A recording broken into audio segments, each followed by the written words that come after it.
Bonjour à tout le monde, bonjour à tous ceux qui ont souhaité avoir des informations complémentaires sur les derniers travaux qui ont été menés par son équipe. Donc, pour rappel, E3M regroupe les malades qui sont atteints de myofasciite à macrophage. La myofasciite à macrophage est un syndrome de fatigue chronique d'origine toxique. Ce produit toxique, ce sont les sels d'aluminium utilisés comme adjuvants vaccinaux. Et donc, E3M et le collectif citoyen VSA, Vaccins sans aluminium, accueille aujourd'hui la docteure Guillemette Crépeau, enseignante-chercheur à l'ENVA, l'École nationale vétérinaire d'Alfort, et membre de l'IMRB, qui est l'équipe 10 de l'INSERM, qui était auparavant dirigée par le professeur Romain Gherardi. Et Guillemette est spécialiste de la toxicologie des adjuvants à base d'aluminium. Donc, elle va nous parler aujourd'hui de la réglementation des adjuvants à base d'aluminium, qu'on appelle les ABAR, pour être un acronyme un peu plus court, suite à la publication d'une étude récente de Loïc Engrand, Romain Gherardi et Guillemette Crépeau, une étude bien sûr revue par les pairs, et intitulé « Les limites réglementaires du contenu en aluminium des vaccins n'ont pas été établies sur la base d'études toxicologiques ».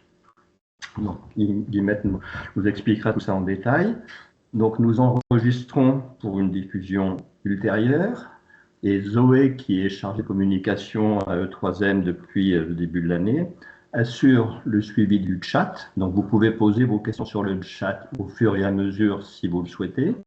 Elle en fera une synthèse et Guillemette pourra répondre aux questions. Et il sera possible aussi de prendre quelques questions à l'oral à la fin de la présentation. Voilà, Guillemette, à toi. Merci beaucoup Didier pour cette introduction. Donc, bonjour à tous, merci de nous rejoindre pour cette petite visio de milieu de journée. Donc Didier l'a dit, aujourd'hui le but c'est de vous présenter cette toute dernière étude qui a été publiée au mois d'août et qui permet de comprendre en fait d'où viennent les limites réglementaires qui concernent la dose de l'aluminium présent dans les vaccins et en fait de se rendre compte très rapidement. Alors je vous donne la fin dès le début, c'est qu'il n'y a évidemment aucun fondement toxicologique à la détermination de ces valeurs-là. Donc vous avez déjà la fin de l'histoire, mais je vais vous expliquer comment on en est arrivé à cette conclusion. C'est quelque chose qu'on avait déjà bien en tête, mais on est allé vérifier vraiment dans tous les textes qu'on a pu trouver que cela était absolument vrai. Alors, cette étude, c'est celle-là. Donc, vous pouvez la retrouver. VSA l'a traduite en français. Donc, elle est en anglais et en français. Et puis, comme Didier l'a dit, c'est une étude qui a été coécrite à trois avec Loïc Engrand, Romain Gherardi et moi-même. Alors, juste quelques tout petits points, ça va être assez rapide, mais c'est vraiment pour avoir le contexte en tête, pour reprendre vraiment cette étude.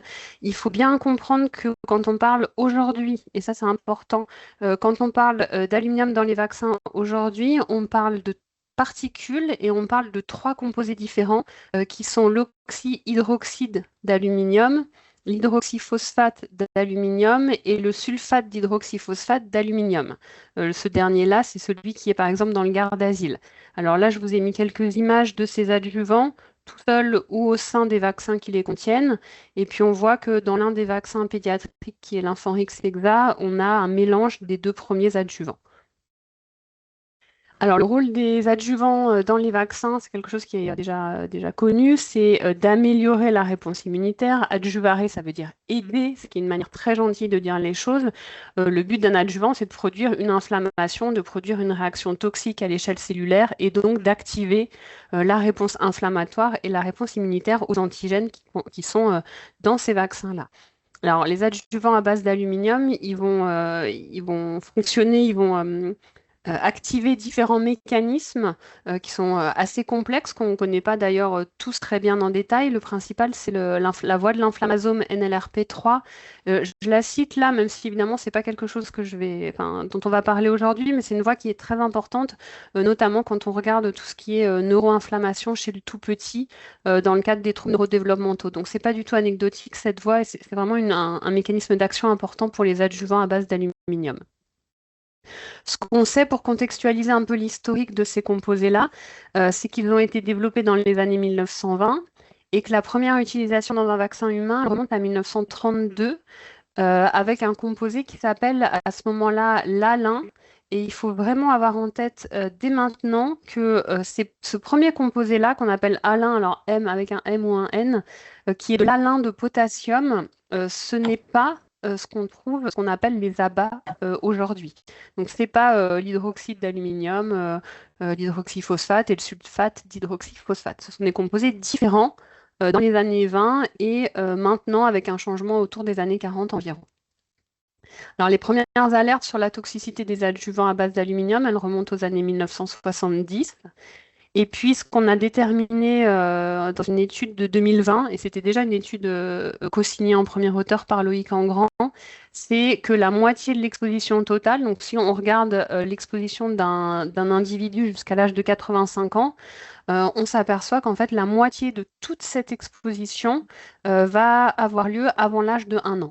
Donc, c'est vraiment le jeune enfant qui est le plus exposé aux adjuvants à base d'aluminium. Alors, ce qui nous a intéressé dans ce travail, c'est la dose et d'essayer de comprendre quelle dose on trouve dans les vaccins et quelle est la réglementation autour de cette dose. Alors, très classiquement, on trouve entre 0,125 pour le moins d'aluminium jusqu'à 0,850 mg d'Al3+ par dose. Donc, c'est dans différents vaccins. La plus faible quantité, c'est le Prevnar 13 et la plus forte dans les vaccins actuels en France, c'est le PEDIARIX. Et ces quantités-là, elles sont données par les industriels. Donc, ce sont eux qui définissent et qui indiquent quelle quantité d'aluminium est contenue dans tel vaccin.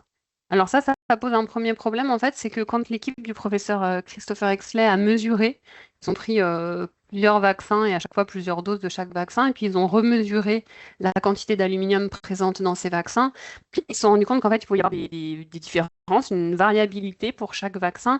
Là, j'ai mis l'exemple qui est le plus marquant parce que c'est ce vaccin-là, Abrix, pour lequel il y a le plus de différence entre ce qui est écrit, c'est-à-dire 0,250 mg, et ce qui a été mesuré par l'équipe entre 0,172 et 0,602 mg.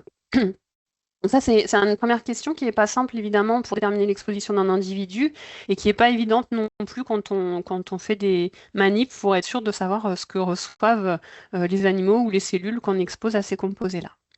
Et puis, il y a une deuxième chose dont on s'est rendu compte un peu par hasard, en fait, en farfouillant dans ce qui s'appelle les packages insert, donc c'est les notices des vaccins, c'est que parfois on peut avoir un doute sur l'identité même de l'adjuvant, en fait, sur sa nature chimique. Est-ce que c'est le premier, le deuxième ou le troisième que je vous ai cité?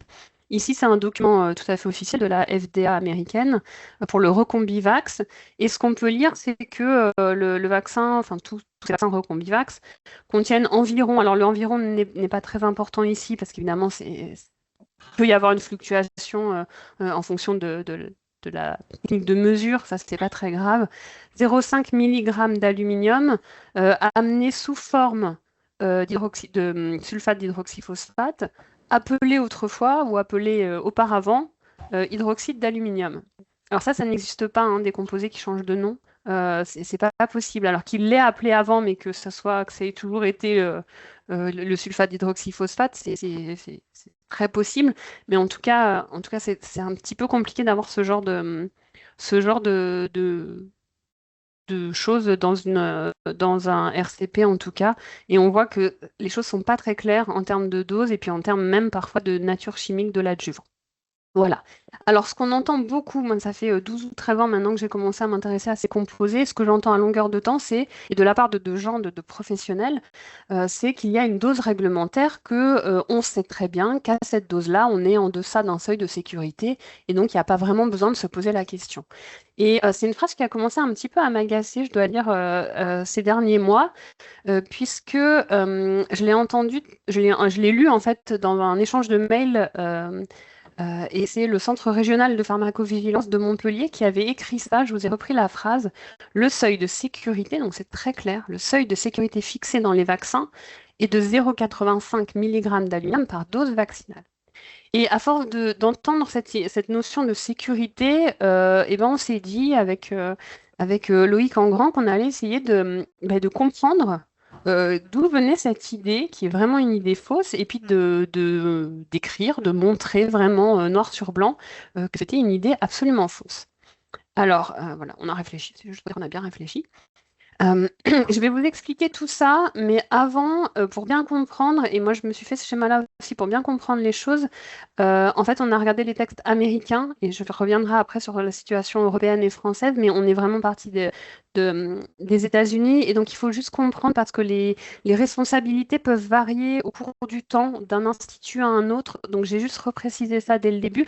Aux États-Unis, on a le département de la santé qui chapeaute les actions du NIH, qui est vraiment dédié à la recherche biomédicale, des CDC, qui sont impliqués dans la santé publique et les études épidémiologiques, et puis la FDA, qui, elle, est vraiment sur de la réglementation, alors produits d'alimentation aussi et médicaments, et qui gère les autorisations de mise sur le marché. Donc voilà, on a 3 entités différentes sous la tutelle du département de la santé. Alors, ce qu'on a vu, en tout cas, ce qu'on savait déjà, c'est que cette valeur de 0,85, elle est déjà présente en 1968 dans un texte du NIH, qui est le code des régulations, le code fédéral des régulations, et on a du coup cette première valeur. Ce qu'on savait, et ça c'était quelque chose qu'on disait très régulièrement dans nos articles, c'est que en 2000, lors d'un workshop sur l'aluminium dans les vaccins, quelqu'un de la FDA, qui est le docteur Baylor, n'a pas pu expliquer d'où venait la dose d'aluminium et comment elle avait été déterminée. Ce qui est quelque chose quand même d'assez étonnant, et c'est vraiment une histoire vraie. Quand on regarde les minutes, la retranscription de ces 2 jours de congrès, on regarde que le NIH interroge la FDA, donc là je vous ai mis cet encadré, c'est le NIH, qui demande ce standard de 0,85 mg par dose, qui est noté dans le Code of Federal Regulation. Est-ce que vous pouvez nous dire d'où il vient et comment il a été déterminé? Et la réponse totalement incroyable du docteur Baylor de la FDA, c'est de dire bah, malheureusement, je ne peux pas. Je veux dire, on a essayé, mais en fait, on ne se rappelle pas et on n'a pas su, on ne sait pas d'où ça vient, mais voilà, on continue de chercher. Ce qui est quand même assez étonnant. Et puis en 2002, cette même personne de la FDA publie cet article qui dit exactement la même chose, mais du coup, cette fois-ci, c'est vraiment sous la forme d'un article de la littérature. Et dans cet article, on apprend du coup exactement la même chose, en fait, que la dose est bien dans le Code of Federal Regulation. Et on apprend aussi qu'elle a été déterminée empiriquement. Voilà, c'est marqué. Et que cette dose-là permet, c'est la quantité pour avoir une bonne antigénicité et une bonne efficacité de l'aluminium dans le vaccin. Voilà. Donc là, on a déjà une notion d'efficacité, on a une notion d'empirisme, on n'a pas du tout de notion de toxico ou de sécurité. Donc, on avait ces 2 éléments-là juste avant de démarrer le travail qui a mené à cette publication du mois d'août. Et puis, on en a discuté entre nous avec Loïc parce que ça nous permettait pas, enfin, ça ne nous satisfaisait pas trop. On n'avait pas assez d'éléments, on voulait quand même creuser un petit peu plus parce que la FDA dit qu'ils ne savent pas d'où ça vient, mais nous, on voulait quand même savoir d'où ça vient. Euh, et je crois que ce qui caractérise le mieux Loïc Engrand, c'est cette phrase-là de ce philosophe anglais, alors que je ne connais pas plus que ça, mais j'aime bien la phrase. Toute connaissance commence par la curiosité, et c'est vraiment une très bonne définition du travail de Loïc Engrand, qui a été doctorant et post-doctorant sur les adjuvants à base d'aluminium pendant pas mal de temps avec moi. Et il s'est dit, je vais aller chercher les anciens textes. Alors, à partir de là, ça devient compliqué parce qu'avoir accès à des textes américains qui ont quelques décennies, c'est vraiment pas forcément très simple. Avant de vous présenter la suite, il faut juste comprendre qu'en 72, l'autorité réglementaire sur les produits biologiques a été transférée du NIH vers la FDA. Donc c'est pour ça qu'avant 72, on est plutôt sur des textes NIH et après, on va plutôt avoir ces interrogations côté FDA. Alors 81, la FDA maintient le niveau de 85 mg d'aluminium par dose et ils rajoutent autre chose. Ils disent qu'on peut aller jusqu'à 1,25 mg à condition, c'est ce qui est en violet, que des données démontrant que la quantité d'aluminium est sécurisée et nécessaire aient été soumises au Bureau des biologies, soumises et approuvées. Donc voilà, ça c'est le changement de 81. Maintien de la valeur de 0,85 mg et puis apparition d'un maximal sous certaines conditions, des conditions de sécurité qui doivent être remplies. 16h30. Alors, je vous laisse juste couper les micros si vous pouvez, Didier, je ne sais pas si tu arrives. Oui. Mais à partir de là, on ne sait toujours pas d'où vient cette dose, hein. Elle est toujours citée, mais on ne sait pas comment elle a été déterminée. Et puis, il faut aller voir dans le registre fédéral de 2011, qui apporte quelques petites modifications qu'on ne va pas détailler maintenant. Et c'est pour la première fois ce texte-là de 2011 qui fait référence au texte plus historique, plus ancien, pour nous dire que cette quantité d'aluminium, en fait, elle reflète les exigences minimales du NIH pour l'anatoxine diphtérique, texte de 1947, et l'anatoxine tétanique, il faut regarder un texte de 1952. Alors là, on s'est dit, OK, on va aller chercher ces textes-là. Évidemment, il ne suffit pas de faire une petite recherche sur Internet pour les trouver. Ça ne marche pas du tout. Donc, on est passé par un autre système qui est l'équivalent américain de la CADA pour avoir accès aux documents administratifs. C'est ce qui s'appelle la FOIA, enfin les FOIA, on peut dire en très mauvais anglicisme. Et donc, on a demandé à l'équipe de l'avocat Aaron Siri de générer ces demandes-là pour nous, pour qu'on puisse avoir accès à ces deux documents-là, donc de 47 et de 52. Alors, ces documents sont des documents du NIH. Ils ont demandé au NIH, les NIH ont dit bah non, on les a pas. On a demandé par mail à la FDA qui nous a dit bah demandez au NIH. On leur a dit qu'on l'avait déjà fait et l'équipe d'Aaron Siri a envoyé du coup a soumis une requête FOIA à la FDA qui a fini par nous envoyer assez rapidement d'ailleurs les deux documents. Donc là, on était super contents, vraiment, super excités d'avoir enfin accès à ces documents-là et on s'est dit, voilà, là, on va voir quelles sont les études de toxicité ou de sécurité qui ont été menées et on va comprendre comment ils ont mis en évidence cette dose-là. Alors, ces documents, ils sont là. Moi, j'ai les PDF évidemment archivés, donc si quelqu'un a envie de les lire, je les envoie bien volontiers. Alors évidemment, c'est pas du PDF comme maintenant, hein, tout est numérisé, donc ça a cette tête-là pour la première page. Le document 47, il a 8 pages. Le document de 52, il a 19 pages. Alors, on va pas tout lire ensemble, mais par contre, je vais vous donner quelques précisions sur le contenu de ces documents-là. Alors, on peut commencer avec une petite précision de vocabulaire. La natoxine, ce qu'ils appellent toxoïde en anglais, c'est la toxine rendue inoffensive. Donc, c'est la toxine diphtérique ou tétanique. Et en fait, ces documents-là sont des vraies recettes de cuisine. C'est vraiment pour expliquer comment il faut préparer les solutions d'anatoxine diphtérique et d'anatoxine tétanique. Quelle est la composition, comment il faut faire pour que ça soit stérile, comment on pèse, etc., etc. Donc, c'est vraiment du pas à pas pour préparer ces solutions-là. Il est fait mention d'un test de sécurité. Alors, on s'est dit, ça y est, on va tout savoir. Alors, ce test de sécurité, en fait, il concerne la solution totale. À aucun moment, il est question de tester l'ALIN seul. Et puis, ce que ceux qui fabriquent ça sont censés regarder, c'est est-ce qu'il y a l'apparition de symptômes diphtériques ou tétaniques, ou est-ce que l'animal meurt quand on lui a injecté cette soupe d'anatoxine. Et puis, il est précisé qu'il faut au moins 2 animaux par espèce, avec des souris et des cochons d'Inde, et qu'il faut regarder ça pendant 7 jours. Voilà. C'est la première chose qui est marquée. La deuxième, c'est qu'il est fait mention de tests de détox, de detoxification test, qui là encore concerne la solution totale, donc l'ensemble de ces préparations-là.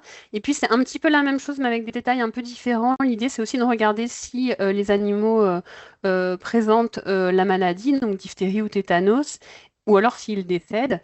Cette fois-ci, il faut un peu plus d'animaux. Il faut quand même 4 animaux par espèce, souris et cochons d'Inde. Et puis les animaux sont suivis pendant 21 ou 30 jours de suivi. Donc concrètement, ce qui est regardé, c'est est-ce que l'animal tombe malade, est-ce que l'animal meurt quand on lui injecte tout. Il n'y a aucune, évidemment, alors c'est pas surprenant, mais on a la preuve maintenant sous les yeux, il n'y a aucune idée de sécurité autour de la présence d'aluminium dans ces préparations-là. Ce qui est marqué dans ces deux PDF, c'est dans tous les cas, la quantité d'aluminium utilisée doit être le minimum requis pour accomplir le but recherché. Alors dans tout ça, où est la tox? Où est la sécurité? C'est comme où est Charlie, mais quand il n'y a pas Charlie. Donc c'est un petit peu compliqué en fait. Nous, ce qu'on a conclu de ça, c'est qu'il n'y a aucune notion de sécurité, aucune évaluation de la sécurité des adjuvants là-dedans. Alors, le bilan, avant de venir sur la situation française, le bilan, c'est que la première valeur, le 0,850 mg, il fait référence pour la première fois en 2011 au texte historique. Ces textes-là concernent l'anatoxine diphtérique et tétanique qui contient de l'alun de potassium. Je vous ai remis ici la capture d'écran avec la formule de l'alun de potassium. Les animaux sont injectés en sous-cutané. Ce sont des animaux adultes. Il n'y a là-dedans aucune étude de toxicité du sel d'aluminium qui est utilisé. Il y a mention d'études de sécurité de l'ensemble de la préparation. J'ai mis très faible parce que c'est quand même pas un suivi extrêmement fort. Donc ces études-là, ces petits tests-là concernent les préparations complètes. Les vaccins aujourd'hui, je vous l'ai dit dès le début, c'est oxyhydroxyde d'aluminium, hydroxyphosphate d'aluminium et sulfate d'hydroxyphosphate d'aluminium. Avec d'autres antigènes, on n'est plus sur des anatoxines diphtériques ou tétaniques, avec une autre voie d'administration, qui est la voie intramusculaire, avec des expositions qui sont très précoces dans la vie de l'individu, en prénatal, en postnatal. Il n'est évidemment fait mention dans ces textes-là aucunement du cumul des doses. On teste une solution avec une concentration, on n'essaye pas d'injecter plusieurs fois de suite. Voilà, donc en fait, ce n'est pas du tout pertinent pour ce qu'on a maintenant comme produit et comme protocole d'exposition à ces composés-là. Donc la conclusion de notre étude, c'est que ces textes ne peuvent en aucun cas servir de base pour établir que 0,85 mg d'aluminium par dose est une dose de sécurité. Voilà, j'ai essayé de reprendre une photo de trou noir pour montrer que c'est le vide, vraiment, il n'y a rien du tout pour dire que c'est bien sûr à cette dose-là. Alors maintenant, qu'est-ce qui se passe en France? Et est-ce qu'on a un petit peu plus d'infos quand on regarde ce qui se passe en France? Alors ça va être assez rapide en fait. Pardon, E3M a interrogé la NSM cette année, du coup, en parallèle de tout ce travail-là. Et la NSM a répondu pour dire que la France suit la pharmacopée européenne. Et la NSM précise que le maximum d'aluminium par dose humaine, c'est 1,25 mg. Donc, on est allé regarder la pharmacopée européenne. Alors, elle est en place depuis 1964 et la France la suit depuis le début des années 70. J'ai mis à vérifier pour être très transparente parce que j'ai pas creusé beaucoup cette info, mais voilà, ça fait au moins depuis à peu près cette période-là qu'on suit la pharmacopée européenne en France. Et quand on regarde la version en ligne, qui est actuellement la version 12 de la pharmacopée européenne, on a exactement la phrase que la NSM nous avait donnée en français, maximum de 1,25 mg d'aluminium. Et on ne sait pas comment a été déterminée cette dose. On ne sait pas d'où elle vient. Elle est à peine différente du coup de ce qui est très présent dans les textes américains. C'est un qu'on l'avait déjà vu en 1981. Donc, est-ce que dans la pharmacopée européenne, on a une simple retranscription du texte américain? Je vous ai remis ici le texte américain pour le reprendre. Il évoquait qu'on pouvait aller jusqu'à 1,25. Par contre, ce texte de 81 évoquait évidemment, enfin précisait que c'est à condition que des données démontrant que cette quantité d'aluminium utilisée est sûre et nécessaires, et ces données doivent être soumises et approuvées par une instance réglementaire. Dans la pharmacopée européenne, on a la valeur, mais on n'a pas la condition de sécurité, de fournir des données de sécurité. Est-ce que cette valeur vient d'ailleurs? On ne sait pas. Enfin, en tout cas, je ne sais pas. Alors moi, j'ai essayé de poser la question en ligne sur ce site-là qui nous donne la pharmacopée européenne. J'ai eu un retour pour me dire de reposer ma question ailleurs, donc je l'ai fait et je n'ai pas encore eu de retour. Voilà. Pour l'Europe, je ne sais pas. Moi, je pense quand même que ça c'est très probablement inspiré du texte américain de 81, mais voilà, j'en ai pas la preuve formelle en tout cas. Hop. Alors en termes de dose affichée, en fait, ce 1,25, il n'est pas très utilisé en France parce que dans tous les vaccins français actuels, on est toujours en deçà du 0,85 quand même. J'ai mis sauf trois particularités, le Genevac qui est affiché à 1,25 et puis deux autres qui sont affichés à 1,5 mg de sel d'aluminium par dose, ce qui est un peu différent. La NSM a été questionnée à ce sujet-là justement en septembre 2025 pour préciser les choses. Et maintenant, c'est censé être un peu plus uniforme. En tout cas, on parle bien dans les notices de quantité d'aluminium et pas de quantité de sel d'aluminium parce que ça complexifie un tout petit peu les choses. Voilà où on en est en tout cas aujourd'hui. Donc, à retenir et surtout à faire passer comme message, il n'existe aucune données de sécurité concernant la dose d'aluminium dans les vaccins. Aux États-Unis, on a vraiment regardé tous les documents qu'on pouvait et on est sûr de ça. La France suit la pharmacopée européenne. D'où vient cette dose? Est-ce qu'elle vient de la même source ou pas? On ne sait pas. Et puis on peut aussi se poser la question de l'existence ou non d'un contrôle des quantités, quand on voit que les quantités sont parfois différentes de ce qui est affiché. Qui contrôle ça? Pas la NSM, ils nous l'ont dit, c'est pas la NSM qui fait des tests pour évaluer de manière indépendante la concentration d'aluminium dans les vaccins. L'industriel est censé le faire, mais c'est pas vérifié en tout cas de ce qu'on comprend des réponses de la NSM à ce sujet-là. Et c'est tout pour aujourd'hui. Merci Guillemette. J'espère que c'était clair. C'était très clair. Quand tu parles de curiosité, c'est un vrai travail d'investigation en fait que vous avez réalisé. C'est un travail qui aurait dû être fait ou qui devrait être fait par les instances réglementaires. Quand on les a questionnés, on n'a eu aucune information sur le sujet. Bon, donc voilà, comme c'est une visio courte, synthétique, pour être sur l'actualité de votre publication, on va passer directement aux questions des personnes qui sont présentes. Peut-être qu'ils vont enlever le diaporama, Guillemette. Oui. Donc, est-ce que Zoé t'a transmis... Non, il n'y a pas eu de questions dans notre chat pendant le webinaire. Alors, peut-être que tout le monde était attentif aux paroles de Guillemette. Donc, on peut peut-être laisser quelques minutes, soit pour ceux qui préfèrent passer par le chat, de passer par le chat. Guillemette, si c'est OK avec toi, dans un souci de garder le timing, est-ce que tu es OK peut-être pour, si quelqu'un lève la main, de passer la question à l'oral plutôt que l'écrit? Okay. Oui, et puis, pardon, je peux rajouter aussi, si jamais il y a des questions qui arrivent plus tard, ou en général, il y a souvent mon mail. Alors, je vérifie si je l'avais mis là-dessus, mais... Déposer dans le chat. Oui, elle était sur la première diapo. Donc, il ne faut pas hésiter à m'envoyer des mails. En général, je réponds rapidement. Voilà, donc si chacun peut faire comme Isabelle Violin, lever la main de manière électronique, c'est la manière la plus simple pour pouvoir vous identifier. Isabelle, on te laisse la parole. Oui. On vous laisse la parole. Bonjour, alors je voulais savoir, en fonction de l'actualité, on entend beaucoup parler aux USA de Robert Kennedy qui veut supprimer et l'aluminium et le mercure dans les vaccins. Et j'aimerais bien savoir ce que l'on peut espérer, nous, en Europe et en France en particulier. Je crois que j'ai réussi à entendre.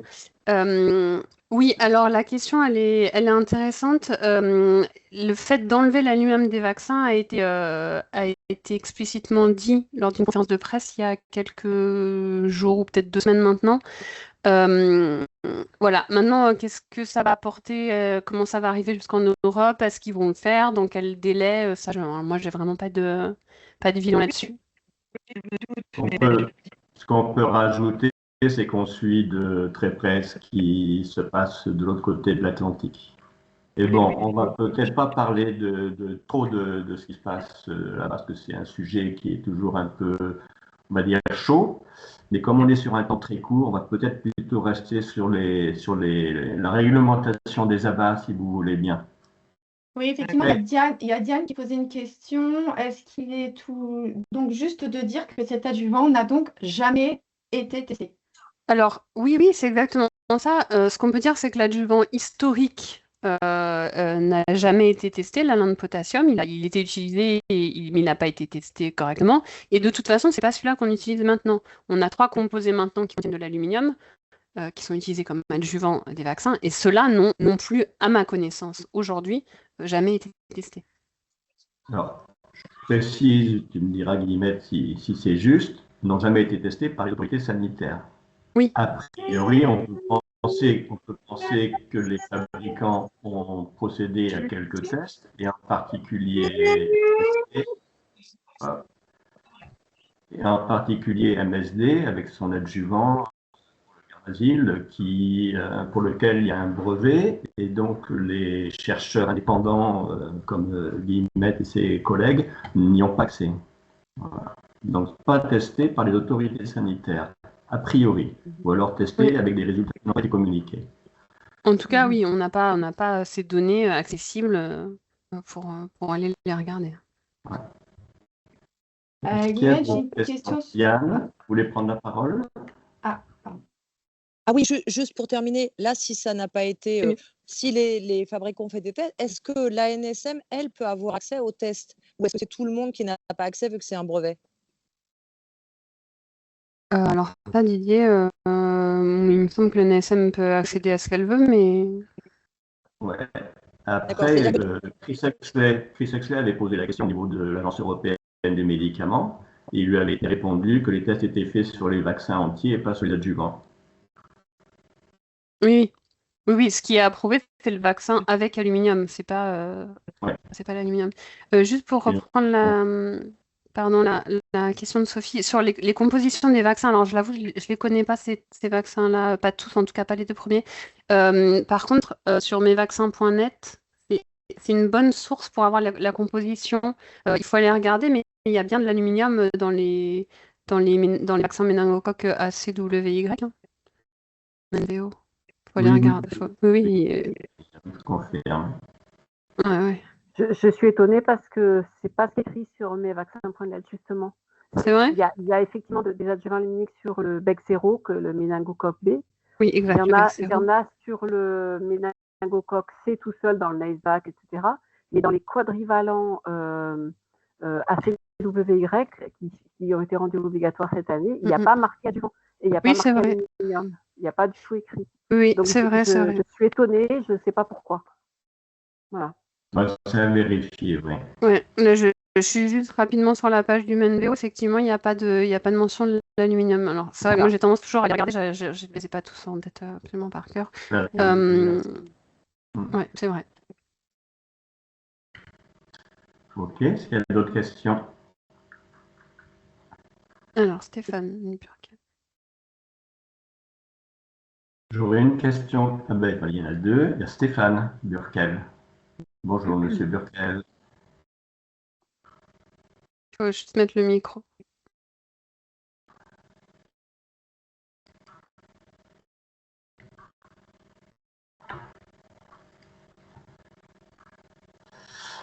Monsieur Burkel, il faudrait ouvrir le micro.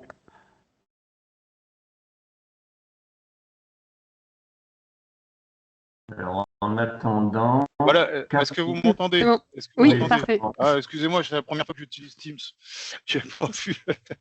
J'utilise d'autres outils d'habitude. Excusez-moi. Je voulais vous demander, parce que moi, mon objectif aussi, en tant que citoyen, c'est d'utiliser le moins possible les vaccins avec des adjuvants d'aluminium.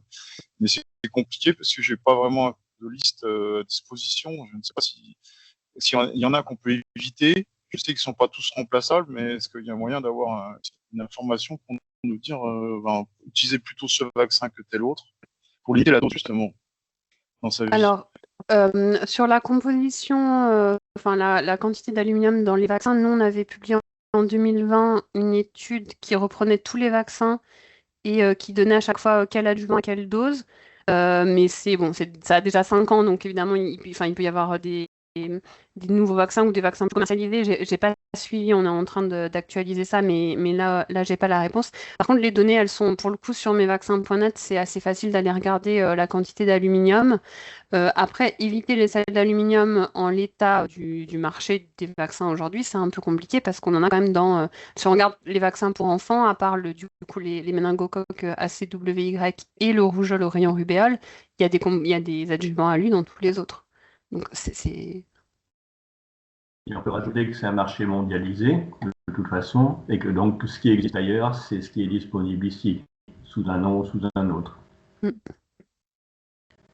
Donc la seule solution pour avoir des vaccins sans aluminium, c'est faire comme vous le faites, monsieur Burkel, se mobiliser pour faire bouger les choses. Merci pour la réponse. Merci. Karénine? Oui, bonjour. Tout d'abord, je vous remercie parce que la présentation était très claire. Moi, j'ai une question. J'ai 2 petites filles de 10 mois et bientôt 2 ans. Et de ce que j'ai l'impression de comprendre, il vaut mieux essayer de retarder le plus possible la vaccination au-delà de 1 an pour j'ai l'impression, quand je vous écoute et que je lis vos études, qu'avant 1 an, le système neurologique est peut-être plus plastique, je ne sais pas, il y a peut-être plus d'impact des adjuvants. Et il faut essayer d'espacer les doses, ça peut déjà améliorer un peu la chose ou pas? J'essaie de trouver des Oui, solutions. bien sûr. C'est des bonnes questions, tout ça. Alors, moi, je n'ai l'expertise que du risque. Donc, je ne peux pas du tout me prononcer sur un bénéfice ou non Oui. de tel ou tel vaccin. D'un point de vue du risque, plus on est exposé tôt à ce genre de composés, plus ça peut induire un trouble. Ça, c'est vrai parce qu'effectivement, l'organisme est plus sensible et le système nerveux est beaucoup plus immature chez le tout petit que chez le petit ou le petit un peu plus grand. Donc, d'un point de vue du risque, le mieux, c'est de ne pas être exposé aux adjuvants ou le plus tard possible ou le moins possible. Enfin, c'est toujours comme ça. Après, sur le cumul des doses le même jour, c'est vrai que c'est une vraie bonne question. Tout ça n'a jamais été évalué. Ces doses-là, elles concernent, même si on admettait que c'était un seuil de sécurité, ça ne prend pas en compte le fait que parfois, et en fait assez souvent, l'enfant reçoit 2 vaccins le même jour. Donc en fait, ça double les quantités. Enfin, ça peut doubler les quantités. Donc on peut raisonnablement essayer d'espacer et de ne pas cumuler les doses le même jour pendant la même séance. Oui. Bon, je sais ce que je vais faire, du coup. J'ai déjà commencé à faire, mais on a jusqu'à 3 ans et l'école obligatoire pour vacciner. Donc, voilà. Merci beaucoup pour votre travail. Guillemette, tu pourrais mentionner l'étude dans laquelle la vaccination contre l'hépatite B avait été déclarée avec les résultats. Oui, tu as raison. C'est une étude américaine de 2011. Je crois, oui, 2011, qui a montré qu'effectivement, quand la vaccination hépatite B, alors c'est particulier aux États-Unis parce que la vaccination hépatite B est faite le jour de la naissance, donc c'est un cas encore un peu particulier. Nous, on le fait à 2 mois. Et ils ont montré que quand on décale et qu'on attend au moins le premier mois de vie des bébés, on diminue d'un facteur 3 les risques de survenue de troubles neurodéveloppementaux chez les petits garçons. Voilà, c'est ce qui est montré dans cette étude qui a déjà 14 ans quand même. Bon, d'accord, merci beaucoup. C'était une bonne question, merci. Merci. Guillemette, j'ai encore quelques petites questions, alors peut-être plus ou moins rapides à répondre. Il y en a peut-être une pour toi, Didier, aussi. Il y a Diane qui demande si ta présentation peut être publiée ou envoyée. Le replay sera envoyé, ça c'est certain, via notre newsletter. Donc vérifiez bien le spam d'ailleurs. Mais je ne sais pas si ta présentation, le PDF, ta présentation sera partagée. Pour moi, il n'y a pas. Enfin, en tout cas, pour moi, il n'y a pas de souci. Il faut juste que je le reformate comme il faut, mais il n'y a pas de souci. Eh bien, on l'inclura dans notre newsletter dans ce cas-là, avec le lien vers le replay. Ensuite, il y a FG qui demande, c'est peut-être pour toi Didier, si on a eu contact avec Regen Rua, dont l'étude avait porté sur les macrophages, un reportage sur FR3 PACA du 12 août 2025, donc très récent. J'ai pas entendu le nom du scientifique en question. C'est ce matin un documentaire sur les chercheurs. Je me permets de lire le chat. Effectivement, c'est un complément d'information. Les chercheurs de l'université d'Aix et de Marseille ont publié un documentaire, si j'ai bien compris, sur les chercheurs de l'université d'Aix et Marseille. Vous pouvez peut-être prendre la parole, FG, pour compléter peut-être la question.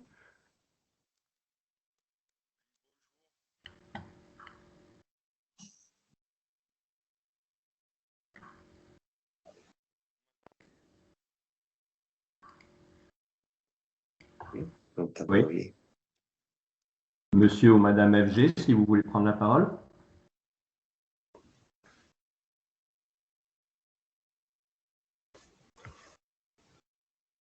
Ouais, c'est peut-être. J'ai Je peut-être peux, ré- envoyé. je Ouais, peux vas-y. répondre juste à la question sur l'élimination de l'aluminium. Alors, la tester chez soi comme ça, non. Après, il y a des études qui ont montré qu'effectivement, avec une consommation d'eau, de certaines eaux, on pouvait accroître l'élimination de l'aluminium et de l'aluminium toute exposition, hein. Ça sont vraiment tous les travaux du professeur Exley.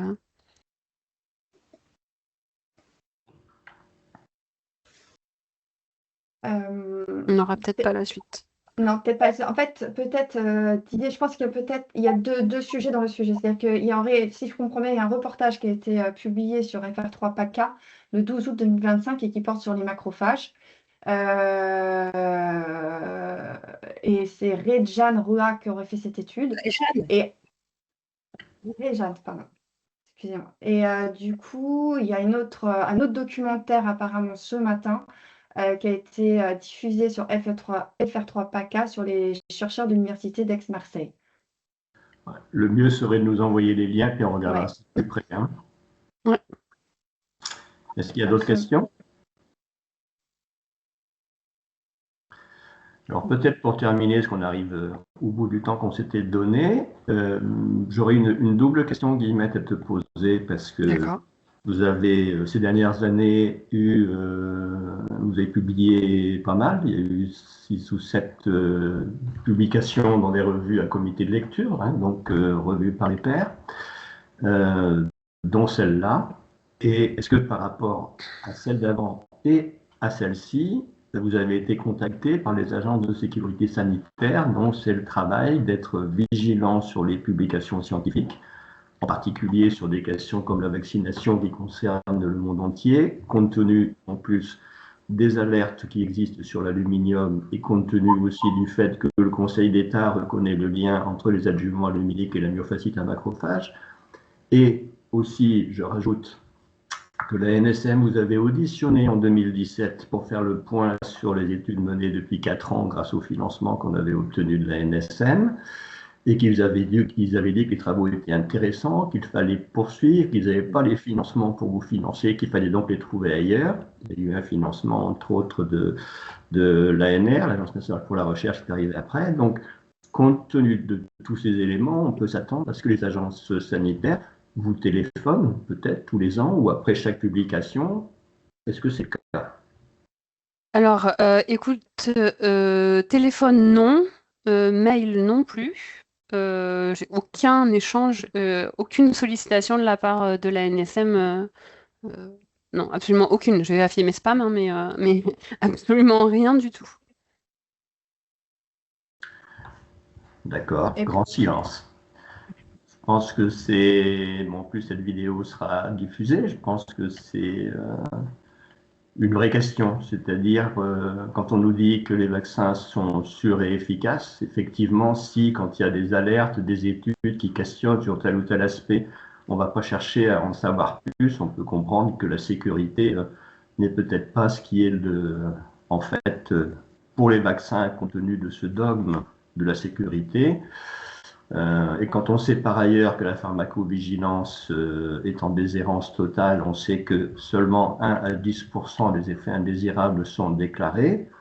Si en plus ils ne viennent pas se renseigner auprès d'une des meilleures équipes au monde qui travaille sur la toxicité des adjuvants aluminiques, on a de quoi s'inquiéter quand même un peu. Oui, alors écoute, je rebondis juste là-dessus pour reparler d'une étude qui avait été publiée par l'Académie de pharmacie en 2020, à laquelle on avait répondu en 2020 aussi, et qui en fait évoquait cette question des adjuvants à base d'aluminium en omettant 10 ans de travaux scientifiques. Il n'y avait rien de cité des 10 dernières années, sachant que c'est quand même dans ces 20, 15 dernières années qu'il s'est passé beaucoup de choses. Donc c'est un petit peu dommage. Voilà. Donc évidemment, si on ne lit pas la biblio, on ne sait pas tout ça. C'est leur travail. Voilà. Et je me permets, ça c'est la chargée de com qui va compléter. On a quand même envoyé tous nos derniers dossiers à la presse, tout type de presse, et on n'a absolument aucun contact en retour pour ne serait-ce comprendre, en savoir plus, sans forcément republier derrière ce qu'on envoie. Donc, les images sont ouvertes, donc il y a quand même des médias qui ouvrent quand ils ne désabonnent pas automatiquement, mais pas de suite. Bon, ça renvoie à la fabrique du mensonge ou à la fabrique du doute, des sujets qu'on a déjà abordés à plusieurs reprises. Bon, on ne va pas les développer ici, mais je pense qu'on est dans ce cadre-là, avec une influence de l'industrie pharmaceutique sur tous les modes de pensée. Éventuellement, je fais juste un petit rappel sur un article récent que l'on peut trouver sur notre site dans la rubrique Actualité et qui montre les liens d'intérêt un peu énormes du réseau Infovac, qui informe tous les pédiatres et une bonne partie des médecins généralistes de la vaccination. Ces liens d'intérêt des industries pharmaceutiques du réseau Infovac s'élèvent à près de 18 millions d'euros. Donc on peut sans doute trouver ici une explication au non-intérêt de l'ensemble des autorités sanitaires et de la presse, puisque la vaccination est sûre. Voilà. Oui. Guillemets, je te laisse un petit mot de conclusion. Bah écoute, je vais reprendre celle-là que j'aime vraiment bien. Toute connaissance commence par la curiosité. Donc pour connaître quelque chose, il faut se poser des questions, il faut aller chercher les informations. Voilà, il en existe. Parfois, se rendre compte que l'info n'existe pas, c'est aussi une info importante. Donc il faut creuser, il faut chercher, il faut questionner, et puis il faut diffuser ces choses-là parce que en général, les gens ne savent pas. Les parents avec lesquels on peut discuter aussi. En fait, cette histoire il existe une dose de sécurité, elle est tellement ancrée que c'est intéressant de la questionner et puis de la déconstruire parce que factuellement, c'est absolument faux. Ok, merci Guillemette. Et on continue, dans Ouais, tous les cas. on continue, ouais. Et n'hésitez pas à soutenir et à inviter tous vos proches à soutenir le travail de 3M, du collectif Vaccins sans aluminium. Et ça nous permet, nous, ensuite, de soutenir les travaux de l'équipe de recherche, entre autres. Voilà. Merci à tout le monde. Merci. Et à la prochaine. Je pense qu'on fera d'autres interventions de ce type. Merci beaucoup. Avec grand plaisir. Merci beaucoup à vous. Merci. Merci. Merci. Merci.